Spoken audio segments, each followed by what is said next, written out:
Hello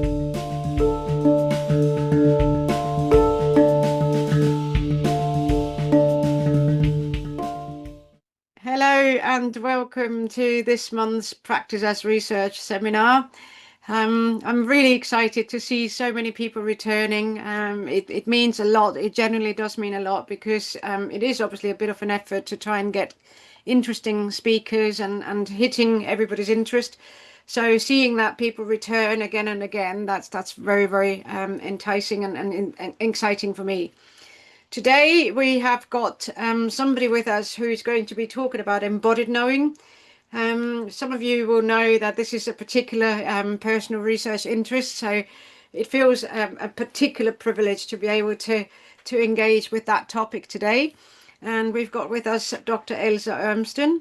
Elsa is a UK-based dance educator and researcher with interest in vocational education, community practice, dance science, and the impact of arts participation.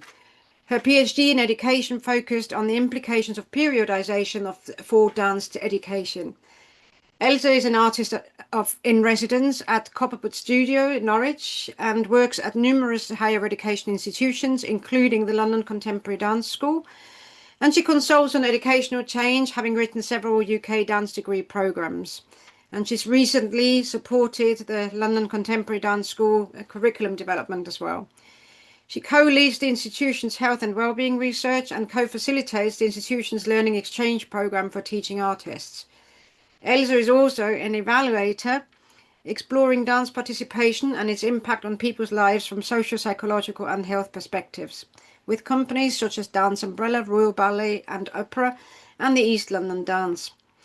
Elsa is editor-in-chief of the Bulletin for Dancers and Teachers, published by the International Association for Dance Medicine and Science, Dance Medicine and Science.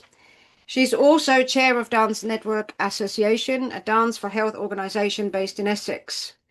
And most recently, and this is something that's kind of almost brand new information, Elsa was the winner of the IADMS Dance Educator Award, which only came out, I think, a few weeks ago, wasn't it? In all of this, I had the privilege and exciting experience of seeing Elsa do a presentation at the International Creative Research Methods Conference in Manchester a couple of months ago. And we've had a few conversations. I was totally taken with where her work takes her and us. And this is why I'm really excited to have her here with us today. As always, we'll have a little bit of a presentation first and then open up for questions. Feel free to let me know if you would like me to raise a question on your behalf. Otherwise, Elsa will take any questions from you directly. And I'm quite happy to have a conversation with her myself. So if anyone does not want to raise any questions, I've already kind of said to her, I'll be happy to have a conversation that we'll record for our own purposes too. But that does feel a little bit mean and egoistic. So I'm trying not to do that. With that, I'm going to stop sharing my screen, and I'm going to hand over to you, Elsa.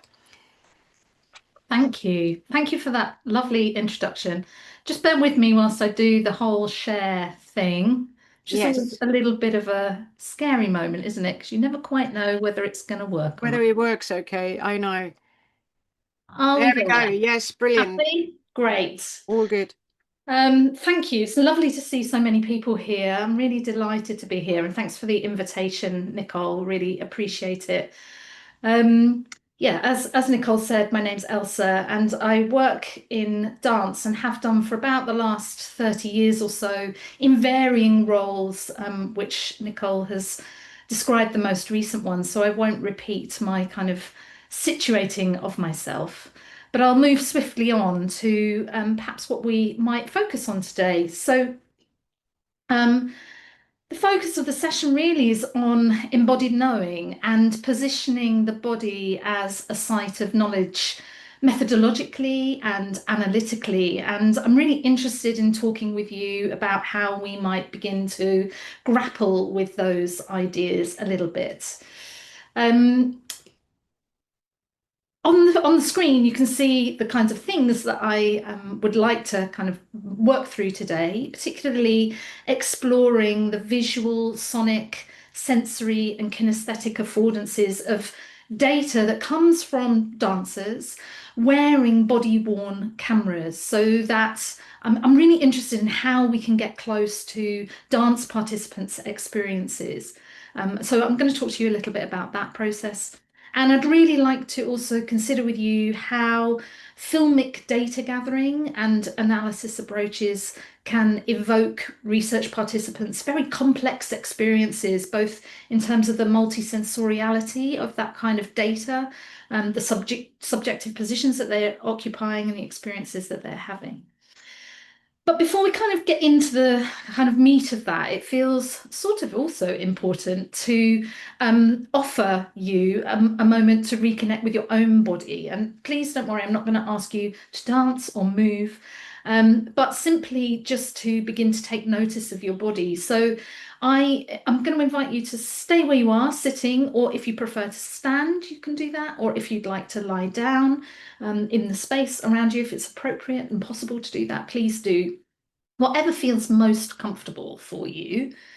And I find it helpful for myself to close my eyes so that I can take out the visual stimulus that's perhaps distracting my attention. But if that feels uncomfortable, please feel free just to soften your gaze a little bit and allow your peripheral vision to soften just a little.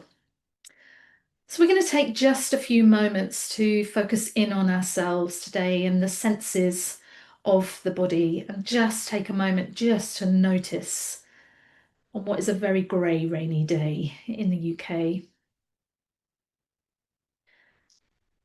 So let's first bring our attention to what you hear. You will obviously be hearing my voice. But as you sensitize to what you are hearing, you might hear the internal movings of your body, your breath. You might hear your heart rate,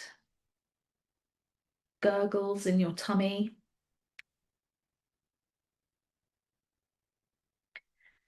And take your attention a little bit wider, perhaps, to what you hear in the room that you find.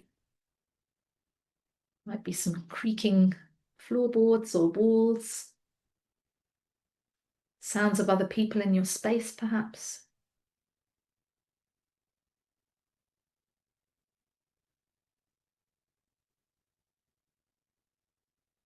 And what else do you hear beyond the walls of the space you're in the rest of the building, perhaps?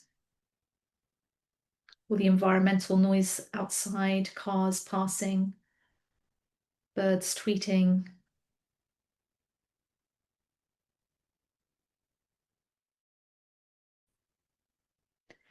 And let's turn our attention now to what we might be able to smell. Smell the fabric conditioner of your clothes, or your shampoo from this morning, coffee brewing, food being prepared.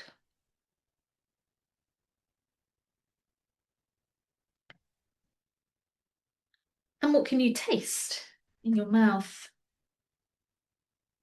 Perhaps you had a quick glug of coffee, some water, the remnants of your toothpaste, the snack you just ate.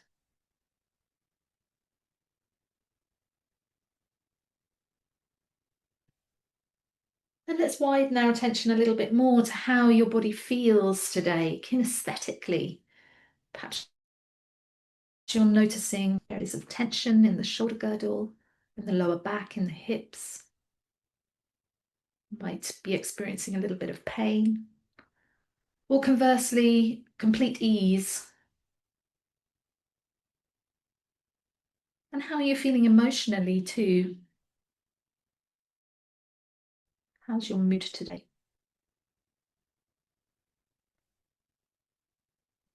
And let's gently flutter the eyes open and notice what we see as the light comes back in. objects or people around us, light, shadow.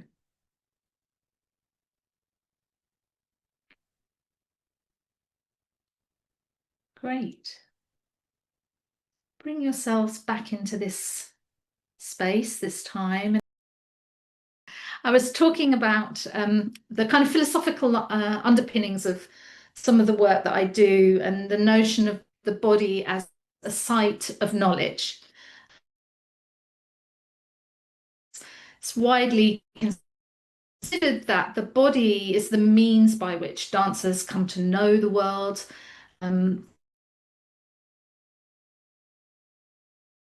from which understanding derives.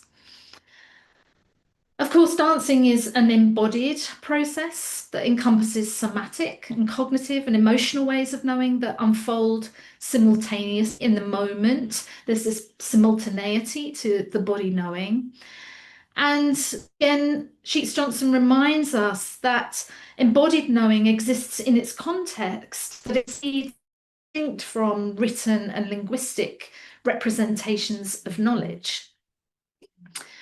So in my time observing dance students learning, especially asking questions around how intensely students are working at any one time, and how that kind of maps across the training load that experience or encounter through their studies. And I'm going to attempt, if the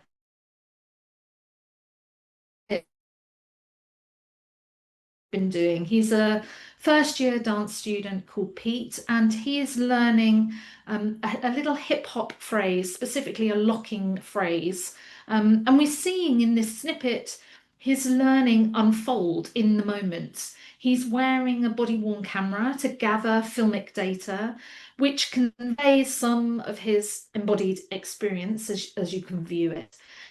And as your sensorial attention that you brought at the beginning of the session, if you were here, to your different senses, bring that with you to what you're viewing here, to try to understand and gain insight into Pete's embodied experience of learning to dance. This is the first time he's encountered hip-hop dancing. Your attention is going to ebb and flow with you, hopefully.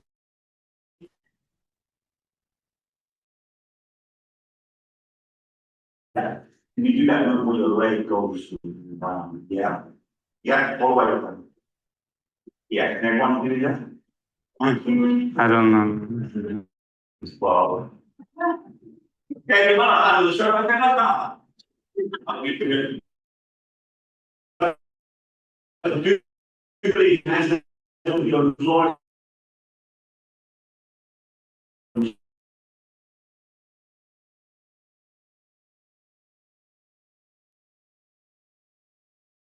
Elsa, are you with me?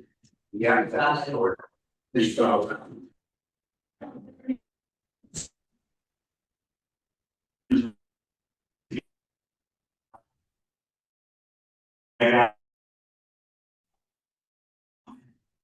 right, you hand out the leg, keep the leg going all the way around.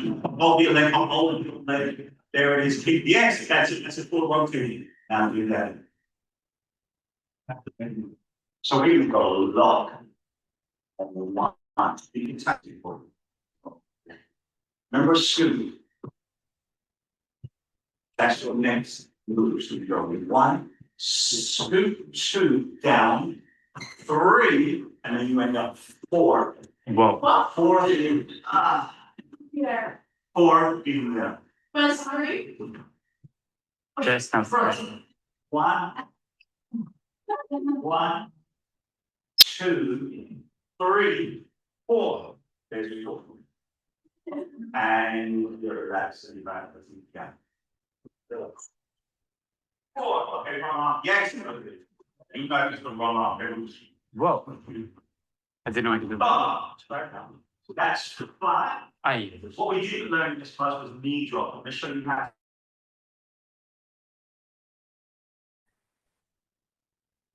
Elsa? Yeah. The video is a little bit sort of blocky. It doesn't. It's running. It's not running smoothly, so it's really difficult for people to see that.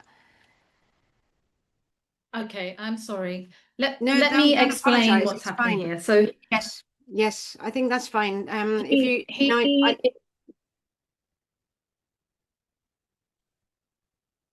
you sorry? okay? Yes. Yeah, okay, cool. So he is, I'll just briefly explain for those who are struggling to see.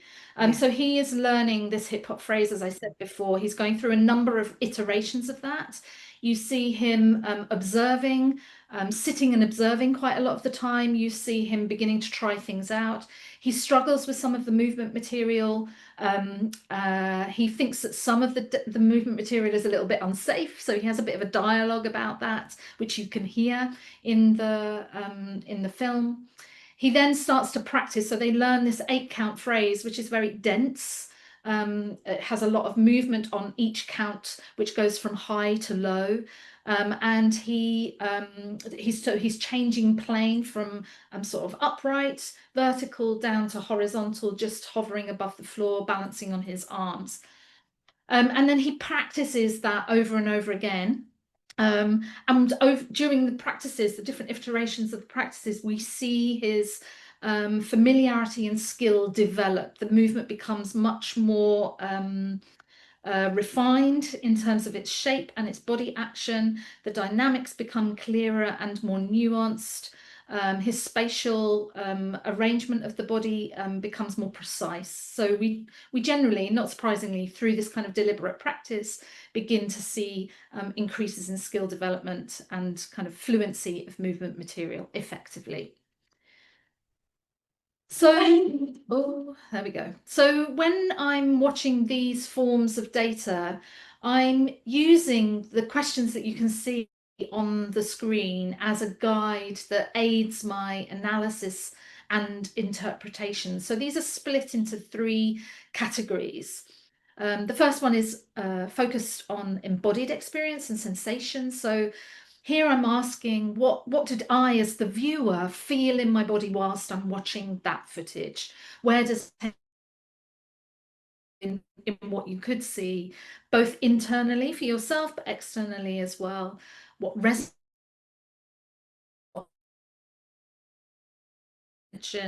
or relaxation shifted during viewing? The second category that I'm kind of thinking about as I'm analysing that kind of data is around perspective and positionality, particularly to do with the camera and its placement on the body. What does it allow us to see? What does it obscure? Of footage, and how does the proximity and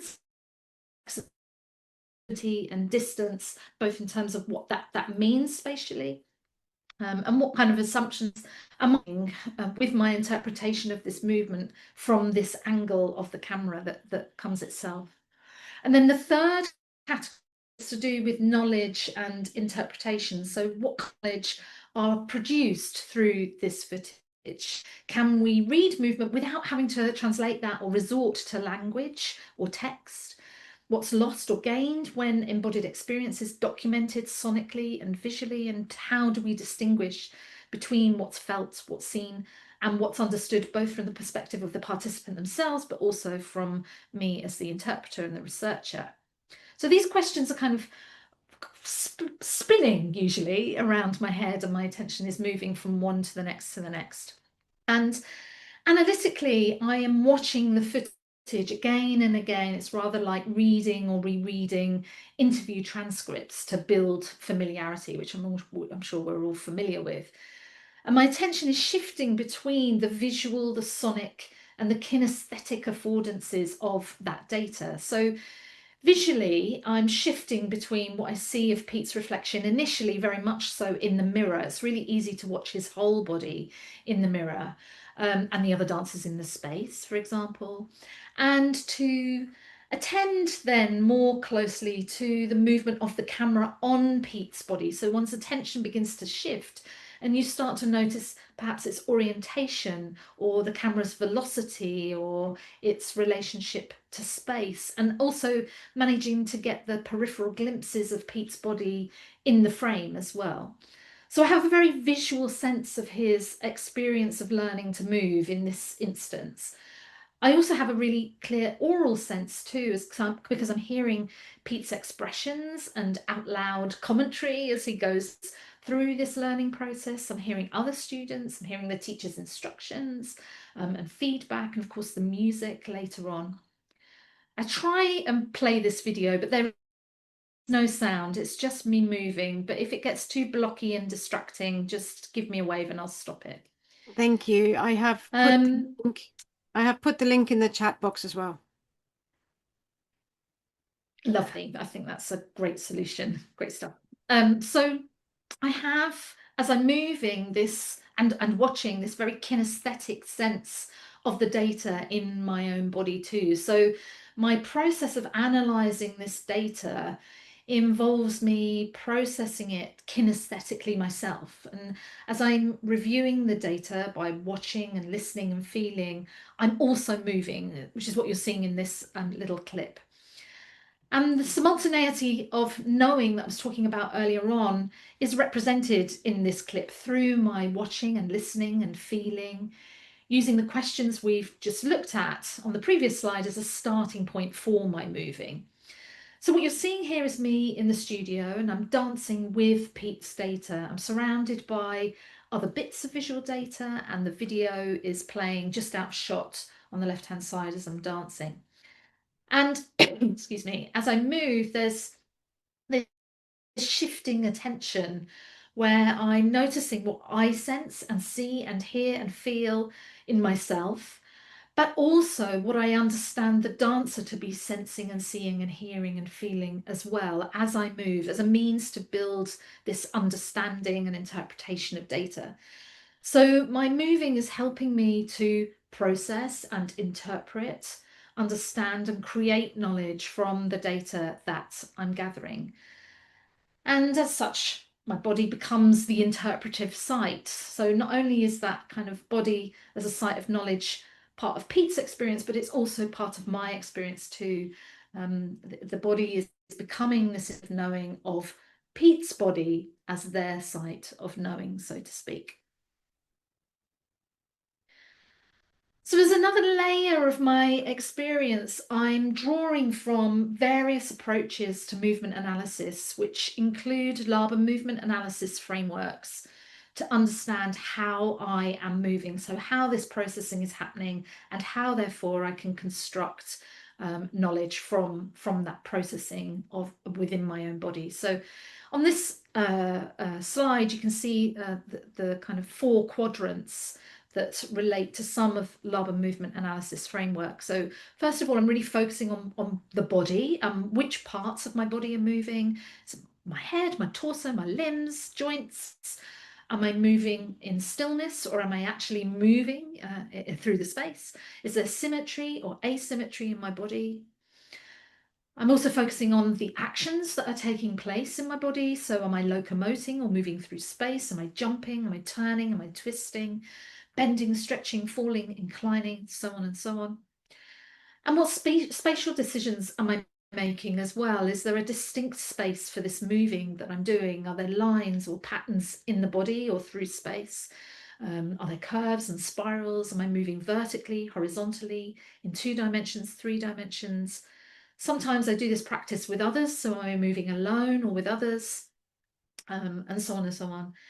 And really crucially, I'm looking at the dynamic range as well of the movement that I'm doing. So how do I move? Is the movement light or strong? Is it free or bound? Rhythmical, arrhythmical? Is there a regular pulse? Is it a movement that starts quite fast and then ebbs away, or is it an impact starting quite slowly and ending with a quite fast movement? Is it swing? Is it sustained? So all of these kind of questions are milling around during the processing, but in the filming of myself, I'm also begin to analyze my own movement material as well. and why, to try to understand really why I might be moving in this way, why this kind of response, and what is my response telling me about Pete's experience as I view and hear and feel it through the lens of the camera. So it's a very multi-layered approach of kind of analysis, I suppose, which emphasizes this simultaneity of embodied knowing. It's very iterative, obviously very interpretive, and quite clearly I'm constructing knowledge and kind of situating myself squarely within that interpretive qualitative paradigm. So in sharing this kind of approach, I'm really intrigued to understand how such approaches might translate to contexts beyond dance. And I don't know that I have any answers for that just yet. It's really difficult to kind of dissociate yourself as a dancer and think, okay, if you're not a dancer, what does this mean? So I'm keen to have that kind of conversation with folks outside dance. And I find myself pondering these kinds of questions, such as what does it mean to know through the body? How does such knowing resist dominant ways of knowing? How does attending to embodied knowledge change the kinds of questions that we might ask? How do we ensure rigor in this kind of sensorial and movement-based data? And what does that rigor look like? And what are the risks of using movement or sensorial data like this, and for whom and why might those risks exist? So despite all the technological barriers in the session, I'm really grateful for you persevering, and thank you for your listening, and I'm really excited to have a conversation with you all about all of this. Thank you very, very much, Elsa. Thank you so much for your presentation. Obviously, yeah, the technical issues have been what they are, but they're not your fault, so don't worry about that. I have shared the YouTube link, so people were able to catch up on some of excerpts of that work, so that's easy as well. As I said earlier, I'm more than happy to raise any questions on your behalf, but also feel free to just make yourself known that you would like to ask a question. Loads of applause there. I do have a question to kind of kick off the conversation, if you like. And it's interesting, you were talking about how you were dancing with the data of Pete's experience. And I'd like to sort of, and at the same time, you're sort of interested in how does that work outside dance. Do you think anyone who's not a professional dancer can dance with their data? I am firmly of the belief, firstly, to kind of backtrack a little bit on that question, that everyone can dance, and that it is usually to believe or kind of self-perpetuating beliefs that one can't dance. So I'm coming from the assumption that everyone can dance, and therefore I do believe that everyone could therefore dance with their data. But I think if you simply say, okay, dance with your data, that's a massive and very unbound task that would be quite tricky to do. So these kind of frameworks that I'm talking about are just kind of becoming aware of them. Particularly Laban movement analysis is very useful for me, but there are many movement analysis approaches that you can find very easily. If you have those frameworks, I think it gives you something to hang on to a little bit. It's simply about having a stimulus and then moving with that stimulus, which as a dancer we do very often. That's how we create movement. So it's simply viewing this data as a stimulus to move, and then being able to notice in the many ways that I've just described what is happening in your body as a means of processing that data. Thank you. I mean, I'm fascinated by it because I'm kind of wondering, well, how, if I was to, let's say I was to dance with any data from my own research, and I'm not a professional dancer. I did have some ballroom lessons when I was a teenager. But if I was to dance with my data, how can I then translate that embodied analytical dance into some kind of output or knowledge that would be recognized in my discipline? And I'm not necessarily expecting that you have, the complete answer to that, but the question for me is, is it possible at all? Because obviously when you analyze dance, you've got all of that knowledge of a professional dancer, of what movement looks like or should look like, and I'm not a pro, so I'd be just amateurishly doing what I'd feel. But how would that be then a valid newly generated knowledge? Yeah, I mean, I've been working in this way in a dance science field actually myself. So the dance science field is probably reaching middle age, shall we say now, and it is a very much located in a positivist tradition. And so when I bring this kind of data and this kind of more interpretive way, which is very familiar in a social science context, of course, when I bring that in to this world, there is a lot of question around validity, all of those kind of rigor criteria that we are undertaking research in relation to, because they're judging that from a positivist paradigm. And so I find that I'm quite determined in my own world to stay with the video data as the representation of that data.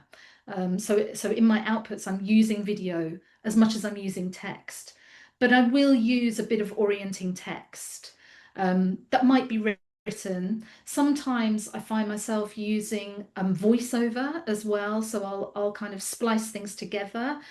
So the video is there, and the kind of commentary over that, the kind of thinking commentary over that is there as well. And so that's a way that I'm playing with this. In answer to your question, that's a way that I'm approaching it within this dance science field, where you know, some people might think this is questionable, this isn't valid, this isn't data, this isn't, you know, applicable to me. But by sort of providing that thinking process and trying to let people into the analytical thinking process, which I think, generally speaking, there's not a lot of talk about that within kind of traditional papers that perhaps are looking at the effects of an intervention. But there's not enough room in a paper to be able to do that. So with these kind of outputs, yeah, integrating the video and perhaps voiceover over the video helps to kind of address some of what you're talking about a little bit. Thank you. I mean, I find it absolutely interesting in terms of, like, you know, how because I do agree with you that embodied knowledge is there, and it's something that's not recognized enough. I mean, we just have to look at two people talking, you know, on the streets of London, one person asking the way, the next person going like this, you know, you just even describe the way with all your hands and your feet and you know, your entire body. And it's really funny watching how people make sense of one another's experiences through their bodies, and yet we don't actually put it as centrally as we perhaps should, because it's there. It's same as when you ask people, you know, where you know, like how do you change gears in your car? Everybody knows how we do it, but in order to actually be able to explain it, you kind of have to pretend you're doing it, because it's very much an embodied part of you, and it's not necessarily something that you cognitively think about as much. Absolutely. I think familiarity allows you to read gesture. We understand gesture, you know, and we've probably all been to a different country where the culture is different, where that gestural language is different, and we don't understand it. So we're kind of there going, oh goodness, I can't read this. Just to add in, I think there's something about, for me, I feel very strongly that this notion of embodied knowing in our outputs, just to kind of bring a conclusion to this conversation a little bit, that we shouldn't shy away from sharing the embodied experience within our outputs, because we're talking about embodiment. And so simply because we have this hierarchy that text or language is more preferable to embodied understanding, I kind of want to push back a little bit against that and make sure that that for me, video of dancers is in the kind of work that I'm producing, because it's the closest way, short of climbing inside somebody's body and having the embodied experience yourself, is perhaps the closest way that we can evoke that with the reader or with whoever is looking at our work. Thank you very much, Elsa, and I agree with you. So there's one question in the chat, and then one person's put their hand up, so I'm going to ask the question from the chat first. I've been looking at social cognition, and especially Alva knows the entanglement, where dance and style are discussed in the development of culture.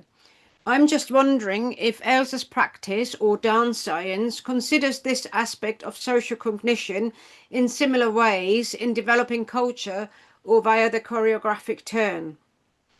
And the person also, I should say, I find that quite sweet, really. It's not a very well-formed question. I just have too many thoughts in my head. So thank you very much for that. Elsa, I leave it to you to respond to that. I don't know this work well. I've heard of the author, but I don't know it well. But certainly within dance science, there's a lot of discussion around, and I'm sure many of you are aware of this, mirror neurons, and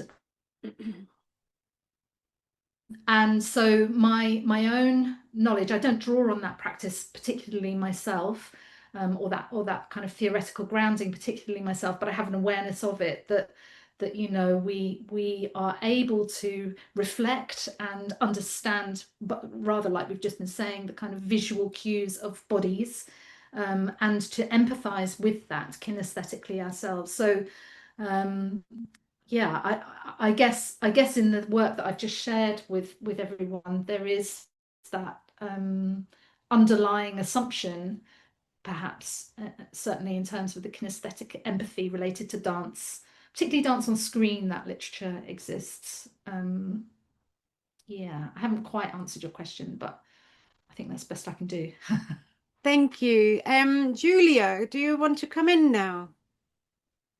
Hiya.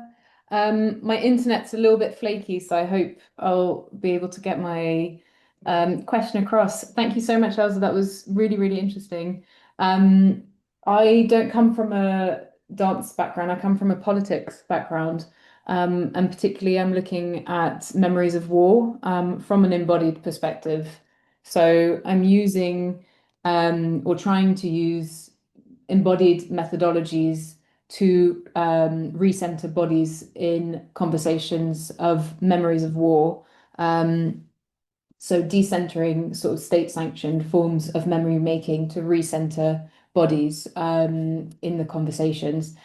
And I'm in the or getting to the kind of methodology section and data collection section, and I suppose perhaps this is not maybe direct questions, but I'm curious to know how embodiment works when collecting data with people that are not dancers, that are, you know, perhaps haven't even engaged with the concept of embodiment.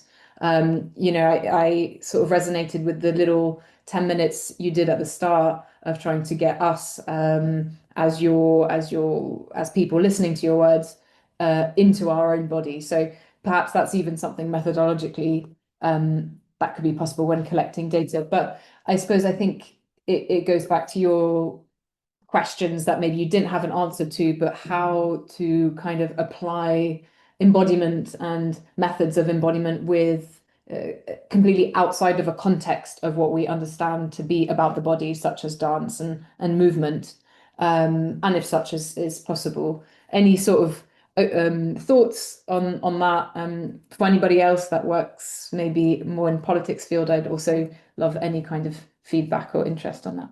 Thank you. Thanks, Julia.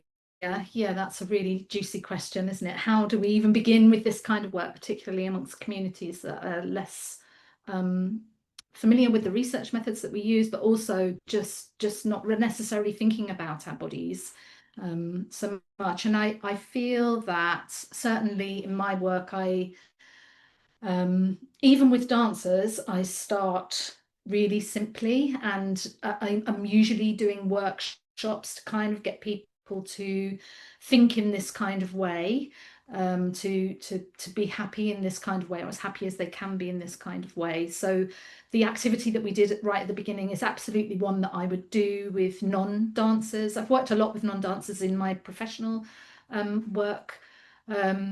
You know, starting alone, I think, is a good thing. So bringing attention to different senses is a great way of doing that. Another way is to bring attention to things like progressive body relaxation, where you're lying on the floor and you might clench your fist really, really, really, really tight, and then you let it go. Those sorts of things, I think, bring an attention to the body. Bringing attention to the breath, I think, is another way that we can do that. So some of the more sort of somatic practices, perhaps, that we perhaps do in our day-to-day, we can bring those sorts of things in. So any of those little strategies. I also find that once people become more confident with their bodies, moving their bodies in a public space, in this kind of way, that actually creating tasks that are for duets. So I have a particular task where you place the hand on the crown of the head and a hand that is on somebody else, not on yourself. So a hand on the crown of the head, a hand on the sacrums at the back of the lower part of the spine, just above the bottom. And then if you place your instep on the back of their heels, you're creating this beautiful kind of lengthening sensation, asking the partner to close their eyes and just sense the touch. So by bringing the haptic sense into from somebody else into this process can also help, particularly when you take the hands away from those places of touch.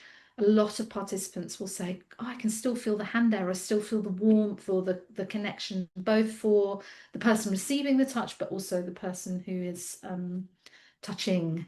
There's that kind of sensation is still there. So those sorts of tasks built up over time to build familiarity and trust, I think, before you even begin gathering data, I think, well, it's the way that I use that I can share. Thank That you. answers your question. Yeah. Thank you. And just to say, a very similar question was raised in the chat. And it says here, I'm currently doing a research project about students' engagement in project-based learning. And I'm eager to explore if we can include some kind of body language and movement as part of the data, rather than only replying on interviews and surveys. I'm not entirely sure how, and I'm also considering the rigor in this type of data. Not a question, just to share some thoughts and open to suggestions. I think, you know, in part, Elsa, you've kind of responded to that in your response to Julia's question. One thing that I would like to add to that, I've put a link to a book in the chat box about embodied inquiry, which is, you know, more for people from the social sciences and the humanities rather than the people from the arts, as Elsa is. And that looks at how, you know, we can try and get close to the body. And yes, absolutely, movement and you know, dance or improvisation, theatre, role play, all of those things are one way of doing that. But sometimes you may have people that don't respond to those kinds of activities very well, depending on the demographic of your participants, obviously. They may have legitimate reasons as to why they don't respond to that. It's not a case of I don't want to do that. It's more a case of I can't physically do that, for example. So, you know, there may be other things that you will have to do to kind of get closer to the body. And usually within that space, we're using creative methods. So we would be using photography, we would be using, you know, like collage making, for example, or we would be using poetry writing. So different kinds of, you know, sort of creative approaches help us get close to that body, essentially. And that's something that may be of use, therefore, to kind of look into the embodied inquiry within those spaces of the social sciences. And within that, I'd like to say, going back to your point that you made earlier, Elsa, about including the embodiment in outputs, I am very much in favor of that. But personally, I tend to do that through installations, for example, that I create installations that are then shown in galleries and kind of exhibition spaces, because I personally would not feel comfortable showing a dance of myself. I think that's something that I would have to work up to, courage-wise. Yeah, me too. Even showing that little bit of me dancing in the studio I can't look at it. I love it. I love your honesty. Thank you so much. I've just got kind of one last question. It looks like there aren't any more questions from other people, so I've got a kind of a last question that I'd like to raise. What is, ultimately when you were doing the that particular project, what was the sort of the outcome or the final learning from that particular project that you did with Pete's experience? What's the thing that you say, and this is what I've learned, and I could only have learned through including the body in the way I did? Oh yeah, that's a good question, isn't it? Many things, actually. My particular inquiry, as I said earlier on, was to do with understanding training load. And this is a topic that is really hot in dance and dance science, because dancers culturally overwork and they get burnt out, and there is a very high injury incidence.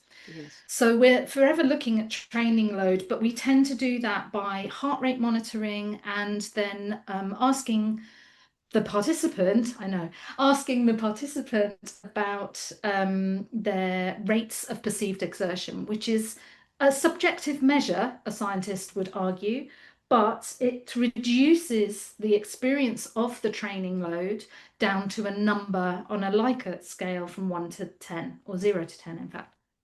So that for me felt very unsatisfactory, because it didn't tell me how that training load was experienced, what even constituted training load for them, what was contributing to that.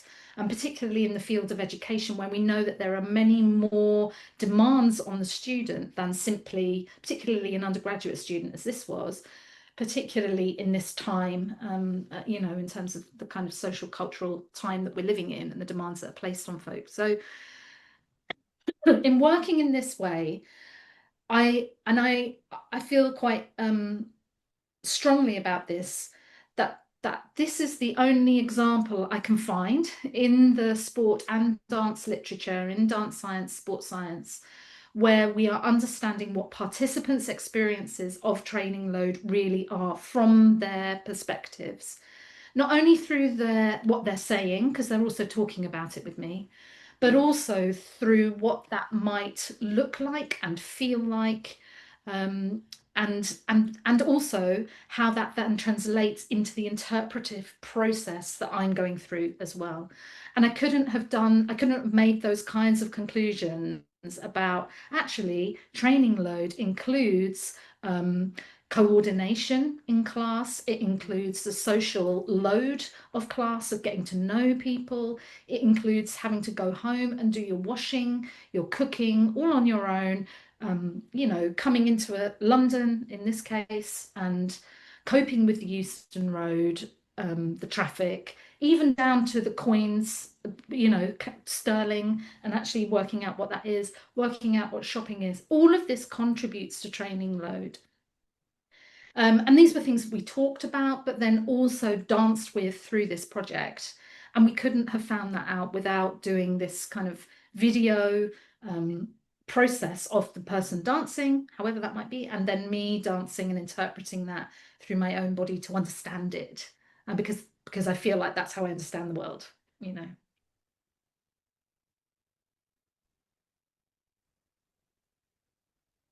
Thank you very, very much, Elsa. I really, really appreciate your time. I'm really excited that you were here. There's so much more that I'd be happy to discuss with you. I'm just going to very quickly share my screen to kind of point out the next seminar that we're going to have on the 3rd of December, which is about stitches of self. So this is restorative textile-based approaches to define the lived experience. I'm sharing that information in the chat box as well. But I would like to say thank you so much, everyone, for attending, for being here, for asking the questions. And Elsa, thank you so much for giving up your time to share your experience with us. And I look forward to connecting with you again, obviously.